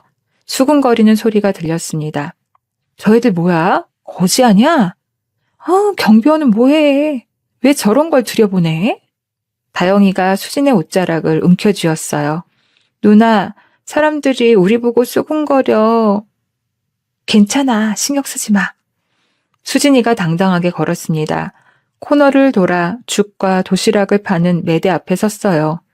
진열된 음식들 중 가장 비싸 보이는 전복죽과 한우 도시락을 집어들었습니다. 이거요, 계산할게요. 계산대 직원이 아이들을 위아래로 훑어봤어요. 그리고 피식 웃었습니다. 얘들아, 여기 비싸. 그거 합치면 8만 원이야. 돈 있어? 수진이 검은 카드를 내밀었어요. 이거로 계산해주세요. 직원의 표정이 묘하게 변했습니다. 카드를 받아들고 이리저리 살펴봤어요. 이거 어디서 났어? 엄마 지갑에서 몰래 꺼냈구나? 아니면 어디서 훔쳤어? 안 훔쳤어요. 우리 엄마 거예요. 거짓말하지 마. 이런 카드를 네가 어떻게 가지고 있어? 직원의 목소리가 높아졌어요. 주변 손님들이 쳐다보기 시작했습니다. 다이와 다영이 수진 뒤로 숨었어요. 수진은 물러서지 않았습니다. 찍어보세요. 찍어보면 알잖아요. 직원이 못마땅한 표정으로 카드를 리더기에 꽂았습니다. 삑! 기다란 경고음이 울렸어요. 모니터 화면 전체가 붉은색으로 변했습니다. 직원의 얼굴이 하얗게 질렸어요. 화면에 떠오른 문구. 회장 직계가족 카드 사용, 본점 지하 1층 식품관, 즉시 보고 요망. 이게 뭐야? 직원이 당황해서 버벅거렸어요. 동시에 매장 곳곳에서 직원들이 우르르 달려왔습니다. 매니저, 부매니저, 보안 요원들까지 순식간에 아이들이 둘러싸였습니다.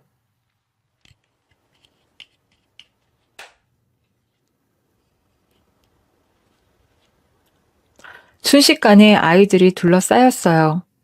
무슨 일이야? 회장님 가족 카드래요. 이 애들이 갖고 있었어요.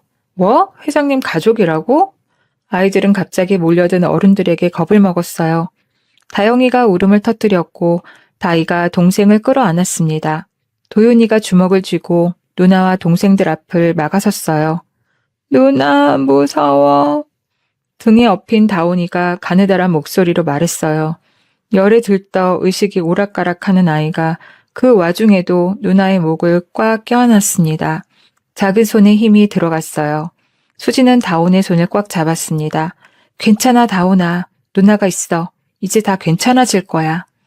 그 말이 진실이 되기를 수지는 간절히 빌었어요.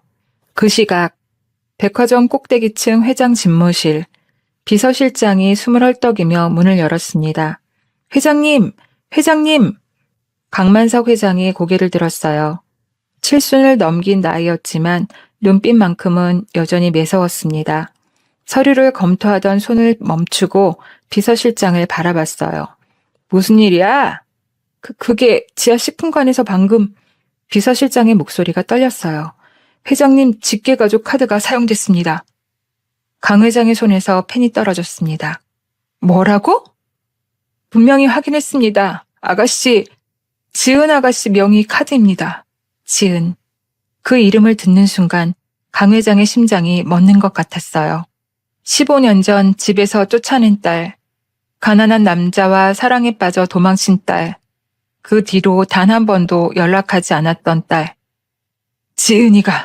지은이가 왔다고? 강 회장이 벌떡 일어났어요. 의자가 뒤로 넘어갔지만 돌아보지 않았습니다. 양복 상의도 걸치지 않은 채 와이셔츠 바람으로 문을 박차고 나갔어요. 복도를 뛰었습니다. 엘리베이터가 답답해서 계단으로 뛰어내려갔어요. 구두 한 짝이 벗겨졌지만 멈추지 않았습니다.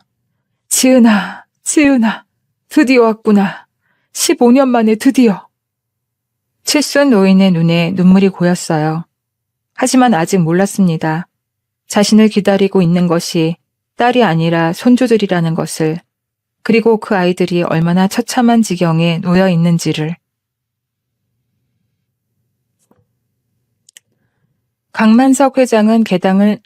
강만석 회장은 계단을 뛰어내려갔습니다.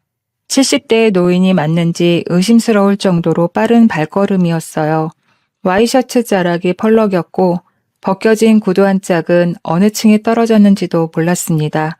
맨발이 된 한쪽 발이 차가운 계단을 밟았지만 느낄 겨를이 없었어요. 뛰어가는 동안 15년 전의 기억이 파도처럼 밀려왔습니다. 아버지, 저 동훈 씨와 결혼할 거예요. 뭐라고? 그 배달부 놈이랑? 미쳤어? 사랑해요. 그 사람 아니면 안 돼요. 25살의 지은이가 눈앞에 서냈어요. 꼿꼿하게 고개를 들고 아버지 앞에서 당당하게 사랑을 외치던 딸. 그래? 그럼 나가! 다시는 이 집 문턱 넘지 마라. 넌 오늘부로 내 딸이 아니야! 강 회장은 그날의 자신을 떠올렸어요. 분노에 휩싸여 임신을 한 딸의 뺨을 때렸던 기억, 현관문 밖으로 내쫓았던 기억, 그리고 빗속으로 사라지는 딸의 뒷모습을 끝까지 지켜보면서도 불러세우지 않았던 기억. 그때 잡았어야 했는데. 눈앞이 뿌옇게 흐려졌어요. 눈물이었습니다. 칠순 노인의 눈에서 뜨거운 눈물이 흘러내렸습니다. 지은아, 미안하다. 이 아비가 잘못했다. 15년 동안 매일 후회했다. 지하 1층으로 향하는 계단이 끝없이 느껴졌어요. 식품관은 아수라장이었습니다. 검은 정장을 입은 직원들이 아이들을 애워싸고 있었어요. 매니저, 부매니저, 보안 요원까지 10댓 명의 어른들이 5 아이를 둘러싼 광경은 마치 맹수들이 먹잇감을 포위한 것 같았습니다. 이 카드 어디서 났어? 솔직히 말해. 훔친 거지? 경찰에 넘겨야 하는 거 아니야? 회장님께 뭐라고 보고해. 어떻게 이거? 직원들이 저마다 한마디씩 쏟아냈어요. 수지는 다온을 업은 채 한 걸음도 물러서지 않았습니다. 하지만 어깨가 떨리고 있었어요. 다리에 힘이 풀려나갔습니다. 다영이가 언니들 뒤에 숨어 울음을 삼켰어요. 다이가 다영을 꼭 안고 눈을 질끈 감았습니다.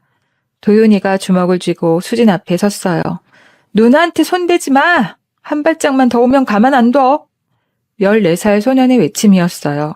목소리가 떨렸지만 눈빛만은 흔들리지 않았습니다. 이 좁은 포위망 안에서 소년은 가족을 지키려 안간힘을 쓰고 있었어요.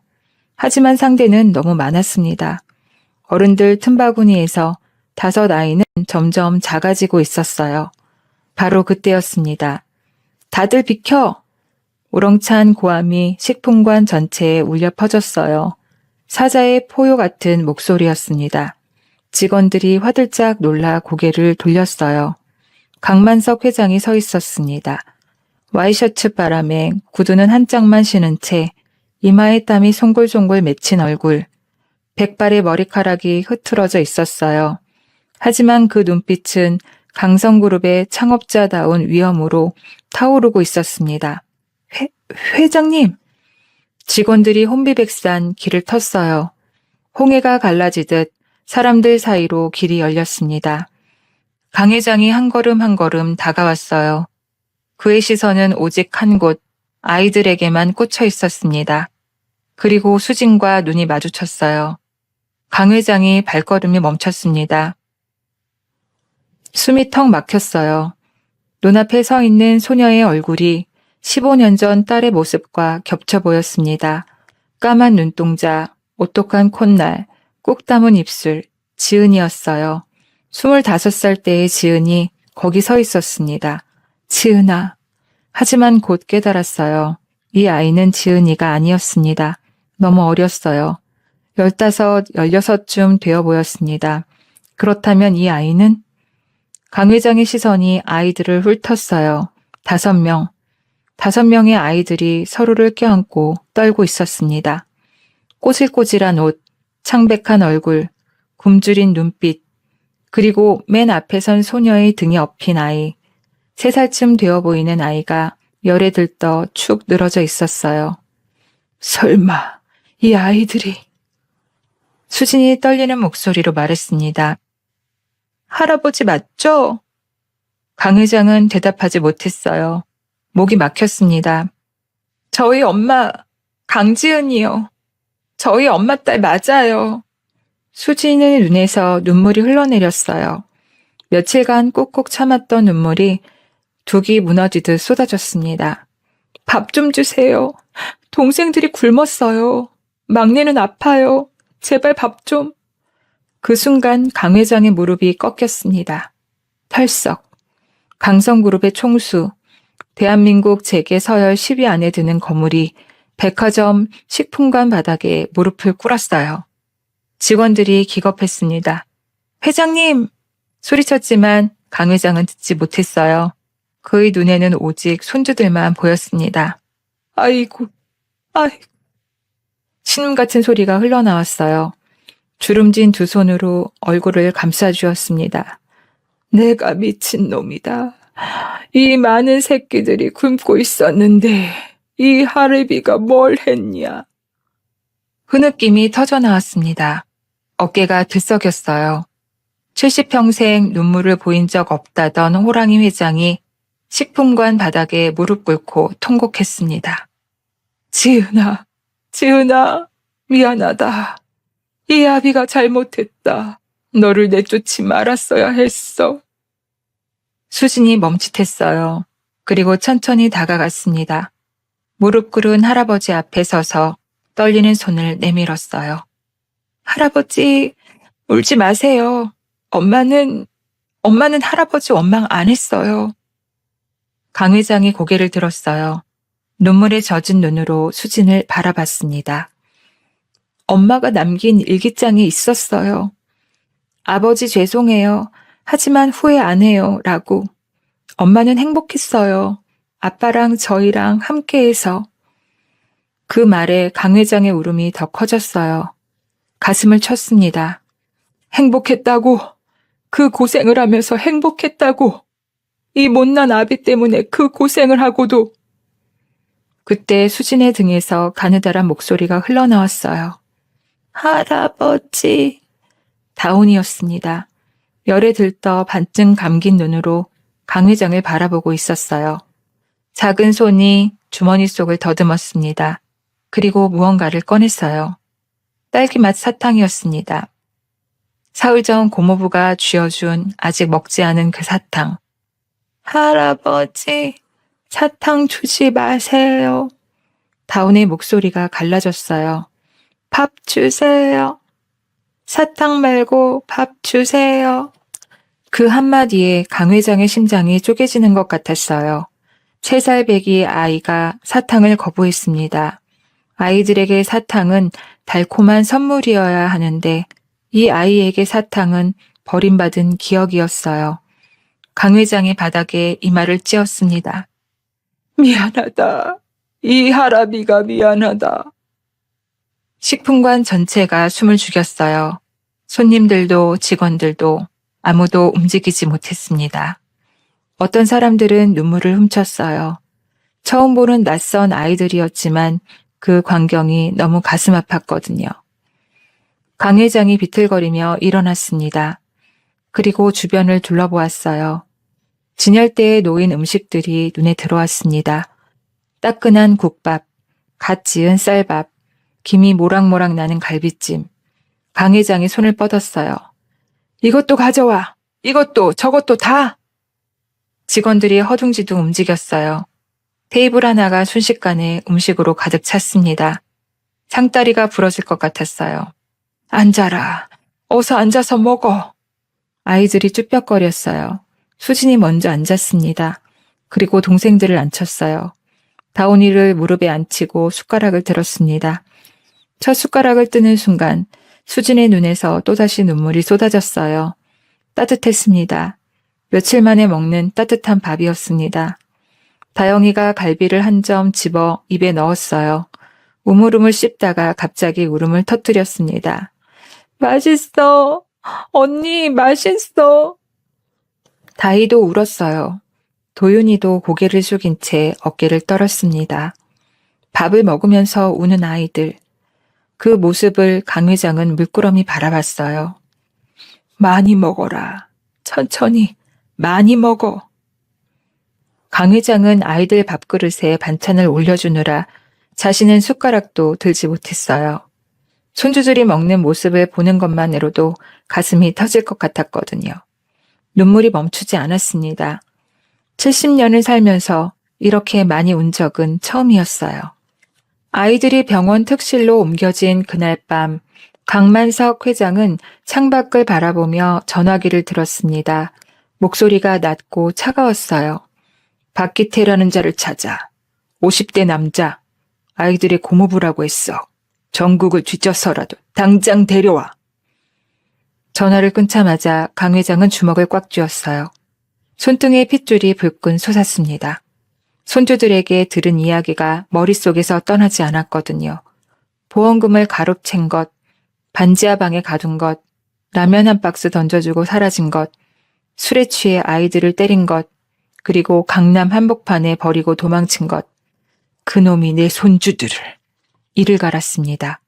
30년간 사업을 하며 수많은 배신을 겪었지만 이토록 분노가 치미는 건 처음이었어요. 강 회장의 명령이 떨어지자 그룹 보안팀이 총출동했습니다. 경찰보다 빠르게 전국 방방곡곡을 뒤졌어요. 박기태가 숨을 곳은 어디에도 없었습니다. 이틀 뒤 경기도의 한 허름한 PC방. 박기태는 구석자리에 앉아 컵라면을 후루룩 먹고 있었어요. 모니터에는 온라인 도박 사이트가 떠 있었습니다. 아이들 보험금은 거의 바닥났지만 마지막 남은 돈으로 한탕을 노리고 있었죠. 아휴, 그래도 애들 버리길 잘했어. 5이나 되는 걸 어떻게 키워? 누가 알아서 데려갔겠지. 양심의 가책 따위는 없었습니다. 처음부터 아이들은 그에게 돈덩어리일 뿐이었으니까요. 그때 PC방 문이 벌컥 열렸어요. 검은 양복을 입은 사내 대여섯 명이 우르르 들어왔습니다. 박기태는 순간 직감했어요. 뭔가 잘못됐다는 것을. 벌떡 일어나 도망치려 했지만 이미 늦었습니다. 박기태 씨 맞죠? 아닌데요. 전 박기태 아닌데. 됐고요. 같이 가시죠. 사내들이 양쪽으로 박기태의 팔을 잡았어요. 발버둥 쳤지만 소용없었습니다. 질질 끌려나가는 박기태의 비명이 PC방 안에 울려 퍼졌어요. 강 회장의 집무실, 박기태가 바닥에 무릎 꿇려졌습니다. 덜덜 떨면서 고개를 조아렸어요. 회장님, 살려주십시오. 제가 잘못했습니다. 강 회장이 차갑게 내려다봤어요. 눈빛에 서슬이 퍼렇게 서 있었습니다. 잘못? 뭘 잘못했는데? 그게 아이들을 잠시 맡겼던 건데. 맡겼다고? 강 회장이 책상 위에 서류 뭉치를 집어들었어요. 박기태의 얼굴 앞에 던졌습니다. 내 놈 통장 내역 다 뽑았다. 보험금 5억 중에 4억 8천을 도박으로 탕진했더군. 아이들 병원비로 쓴 돈은 단 한 푼도 없어. 박기태의 얼굴이 하얗게 질렸어요. 그리고 이건 아이들 진술이야. 니놈 때리고 굶기고 길바닥에 버린 거 전부 녹음해 뒀어. 그건 오해입니다. 애들이 거짓말하는 거예요. 전 잘 먹이고. 닥쳐! 강 회장의 고함에 박기태가 움찔했어요. 창문이 덜덜 떨릴 정도로 우렁찬 사자우였습니다. 내 딸 목숨값으로 도박을 해? 내 손주들을 굶기고 때리고 버려? 네 놈은 사람이 아니야. 짐승만도 못한 놈이야. 강 회장이 한 걸음 다가섰어요. 박기태가 뒷걸음질 쳤습니다. 살려주십시오. 다시는 안 그럴게요. 제발. 살려달라고? 좋아, 살려는 주지. 대신 감옥에서 밥알 새면서 썩어라. 평생. 문이 열리고 경찰들이 들어왔습니다. 수갑이 박기태의 손에 채워졌습니다. 아동학대, 횡령, 유기. 이 정도면 최소 15년은 나올 거야. 들어가서 반성해. 박기태가 끌려나갔습니다. 문이 닫히는 순간까지 살려달라고 외쳤지만 아무도 귀 기울이지 않았어요. 며칠 뒤 저녁 뉴스. TV 화면에 수갑을 찬 박기태의 얼굴이 떴습니다. 모자이크 처리가 되어 있었지만 고개를 푹 숙인 비굴한 모습은 그대로 드러났어요. 친척 아이 5명을 학대하고 수억 원의 보험금을 횡령한 50대 남성이 경찰에 검거되었습니다. 이 남성은 부모를 잃은 아이들을 맡아 보호자 행세를 하면서 보험금을 빼돌렸으며 서울 도심의 아이들을 유기한 혐의도 받고 있습니다. 병원 특실에서 그 뉴스를 본 수지는 아무 말도 하지 않았어요. 그저 옆에 누워있는 다운의 손을 꼭 잡았습니다. 끝났어요. 악몽이 끝났습니다. 한 달 뒤, 다운이의 심장 수술이 성공적으로 끝났습니다. 의사가 수술실에서 나와 말했어요. 수술 잘 끝났습니다. 건강하게 잘할 겁니다. 걱정 마세요. 강 회장의 무릎에 힘이 풀렸어요. 수진이 부축했습니다. 할아버지와 손녀가 서로를 끌어안고 눈물을 흘렸어요. 고맙습니다. 고맙습니다. 강 회장이 의사에게 연신 고개를 숙였어요. 대한민국 재계서열 10위 안에 드는 건물이 의사 앞에서 허리를 90도로 꺾었습니다. 수진이 수술실 문을 바라봤어요. 이제 다운이는 괜찮아질 거예요. 더 이상 기침하지 않아도 되고 숨이 차서 힘들어하지 않아도 돼요. 엄마, 다운이 수술 잘 끝났어요. 이제 건강해질 거예요. 마음속으로 엄마에게 말했습니다. 하늘 어딘가에서 엄마가 웃고 있을 것 같았어요. 아이들이 강 회장의 대저택으로 이사한 날 철문이 열리자 드넓은 정원이 펼쳐졌어요. 잔디밭, 분수대, 꽃밭, 동화 속에서나 나올 법한 풍경이었습니다. 저택은 궁궐처럼 웅장했어요. 우와! 다영이가 탄성을 질렀어요. 다이도 입을 딱 벌렸습니다. 도윤이조차 넋을 잃고 주변을 둘러봤어요. 여기가 우리 집이에요? 다온이가 수진의 손을 잡고 물었어요. 수술 후 회복 중이라 아직 뛰어다니진 못했지만 눈빛은 초롱초록 빛났습니다. 응, 이제 여기가 우리 집이야. 수진이 동생의 머리를 쓰다듬었어요. 강 회장이 아이들을 이끌고 저택 안으로 들어갔습니다. 각자의 방을 안내해 주었어요. 5개의 방. 처음으로 각자의 방이 생긴 거였습니다. 다영이가 자기 방에 들어가자마자 침대에 풀썩 누웠어요. 푹신푹신한 이불이 몸을 감쌌습니다. 우와, 구름 같아. 하지만 그날 밤 다영이가 수진의 방문을 두드렸어요. 누나, 나 혼자 자기 무서워. 결국 5 남매가 수진의 방에 모였습니다. 넓은 침대에 5이 옹기종기 누웠어요. 각자 방이 있는데도 아이들은 함께 있을 때 편했습니다. 강 회장이 문을 살짝 열고 그 모습을 봤어요. 피식 웃음이 났습니다. 저 넓은 집에 방이 10개가 넘는데 아이들은 꼭 붙어서 자네요. 그래도 좋았습니다. 5남매가 함께 있다는 것 자체가 강 회장에게는 기적 같았거든요. 저녁 식사 시간, 강 회장이 직접 밥상을 차렸어요. 7순이 넘은 노인이 앞치마를 두르고 주방에 섰습니다. 요리사들이 도와주겠다고 했지만 손사래를 쳤어요. 내가 할 거야. 내 손으로 밥 먹여야 해. 갈비찜, 잡채, 불고기, 계란말이, 시금치 나물, 상다리가 휘어질 것 같은 밥상이 차려졌습니다. 아이들이 식탁에 둘러앉았어요. 강 회장이 밥그릇에 밥을 담고 그 위에 고기를 올려주었습니다. 많이 먹어라. 얼마나 굶었니? 많이 먹어야 해. 수진의 밥그릇에 고기를 올리고 도윤의 밥그릇에 고기를 올리고 다희, 다영, 다온까지 5그릇에 고기를 올려주느라 강 회장 자신은 숟가락도 들지 못했어요. 할아버지도 드세요. 도윤이가 젓가락으로 고기를 집어 강 회장의 밥그릇에 올렸어요. 같이 먹어야 밥이죠. 강 회장의 손이 멈췄습니다. 14살 소년의 눈이 자신을 바라보고 있었어요. 며칠 전까지 경계심 가득하던 눈이 이제는 따뜻해져 있었습니다. 그래, 같이 먹어야지. 강 회장이 처음으로 웃었어요. 손주들을 만난 뒤 처음 짓는 미소였습니다. 6 식구가 함께 밥을 먹었어요. 젓가락 부딪히는 소리, 국 마시는 소리, 웃음소리. 오랫동안 비어있던 대저택에 드디어 가족의 온기가 채워졌습니다. 1년 뒤 부모님 기일, 강 회장의 저택 거실에 제사상이 차려졌습니다. 흰 국화꽃이 놓이고 엄마 아빠의 영정사진이 나란히 세워졌어요. 강 회장과 5남매가 나란히 섰습니다. 향을 피우고 2번 절을 올렸어요. 강 회장이 영정사진을 바라보며 말했습니다. 지은아, 동훈이, 이제야 네 아이들 밥 먹인다. 용서해라. 이 못난 아비를 용서해라.